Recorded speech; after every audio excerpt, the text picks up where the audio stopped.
Hello friends, welcome to smart వంటిల్లు. అందరూ ఎలా ఉన్నారండి? బాగున్నారు కదా? థమ్సప్ చికెన్ తమ్నైల్లో చూసారు కదా.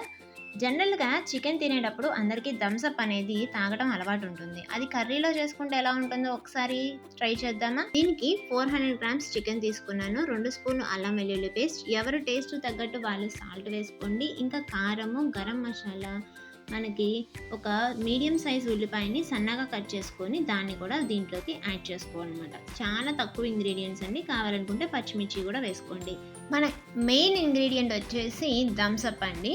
ఇంకా ప్రాసెస్ చూసుకుంటే ముందుగా ఒక ప్యాన్ పెట్టుకొని దాంట్లోకి జీలకర్ర, కొద్దిగా పసుపు, ఇంకా షహజీరా, ఒక 2 ఇంచులు దాల్చిన చెక్క, ఒక 3-4 లవంగాయలు వేసుకొని సన్నగా కట్ చేసి పెట్టుకున్న ఉల్లిపాయలు ఉన్నాయి కదా, అవి కూడా దీంట్లోకి యాడ్ చేసుకొని దాంతోపాటు ఒక 2 లేదా 1.5 స్పూను అల్లం వెల్లుల్లి పేస్ట్ వేసుకోవాలండి. ఫ్రెష్ది అయితే చాలా బాగుంటుంది. కొద్దిగా ఉల్లిపాయలు వేగిన తర్వాత దీన్ని కూడా వేసుకొని చక్కగా మొత్తం పచ్చివాసన పోయేదాకా వేపుకుంటే మనకి ఫ్లేవర్ అనేది బాగా వస్తుందన్నమాట. శుభ్రం చేసుకున్న చికెన్ వేసుకోవాలండి. అల్లం వెల్లుల్లి పేస్ట్, ఉల్లిపాయలు బాగా పట్టించాలన్నమాట. ఒక 3-4 నిమిషాలు ఫ్రై చేసుకున్న తర్వాత ఎవరు టేస్ట్ తగ్గట్టు వాళ్ళు కొంచెం సాల్ట్ వేసుకోండి. నేను ఇక్కడ 1.5 స్పూన్ వేసుకున్నాను. తర్వాత కారం, మనకి స్పైసీనెస్ కావాలి అనుకున్నంత కారం అనమాట. ఇది బాగా ఘాటు ఉంటుంది కనుక 1.5 స్పూన్ వేసాను. మీరు ఈ స్టేజ్లో పచ్చిమిర్చి కూడా యాడ్ చేసుకోవచ్చు.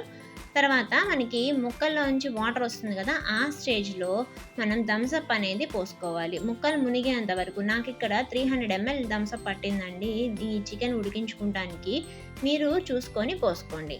ఇది బాగా దగ్గర కావడానికి ఒక 5-10 నిమిషాలు టైం పడుతుంది. అప్పుడు దగ్గరకు వచ్చిన తర్వాత 1.5 స్పూను గరం మసాలా వేసుకున్నాను. ఇది కూడా ఒకసారి మిక్స్ చేసుకొని దీంట్లో హైలైట్ ఏంటంటే మనకి డిఫరెంట్ ఫ్లేవర్ రావడానికి థమ్సప్తో పాటు టొమాటో సాసు, సోయా సాసు ఈ 2 వేసుకోవటం వల్ల మనకి ఇది చాలా డిఫరెంట్గా ఉంటుందండి. రోజు తినే చికెన్ కర్రీ కాకుండా ఇది రోటీస్కి కానీ రైస్కి కానీ బాగా సెట్ అయింది. తప్పకుండా ఒకసారి మీరు కూడా ట్రై చేయండి. జనరల్గా చికెన్ ఫ్రై కానీ కర్రీలో కానీ కొత్తిమీర, పుదీనా ఫైనల్లో వేస్తూ ఉంటాం కదా, కానీ ఈ థమ్సప్ చికెన్లో అవి సెట్ అవ్వండి. ఎందుకంటే ఆ ఫ్లేవర్స్ డామినేట్ చేస్తాయి. మనకి థమ్సప్ ఫ్లేవర్ రావాలి అంటే కనుక వాటిని అవాయిడ్ చేసుకోవాలన్నమాట. కానీ డిఫరెంట్గా ట్రై చేయాలనుకున్న వాళ్ళు ఒకసారి ఇది ట్రై చేసి ఎలా వచ్చిందో మీరు నాకు కామెంట్ సెక్షన్లో తెలియజేయండి. నచ్చిందా వీడియో? నచ్చితే కనుక లైక్ చేసి షేర్ చేయండి. ఛానల్ని ఎవరైతే ఫస్ట్ టైం చూస్తున్నారో సబ్స్క్రైబ్ చేసుకోండి. ఇది రోటీస్కి కానీ రైస్కి కానీ పుల్కాలు, నాన్ దేంట్లోకైనా బాగా సెట్ అవుతుందండి. డిఫరెంట్గా తీయగా స్పైసీగా చాలా బాగుంది. మీరు లైక్, షేర్ చేయడం వల్ల ఛానల్ని సపోర్ట్ చేసిన వాళ్ళు అవుతారండి. మీరందరూ చాలా బాగా సపోర్ట్ చేస్తున్నారు. అందరికీ పేరు పేరున ధన్యవాదాలండి. Thank you friends. Thank you for watching.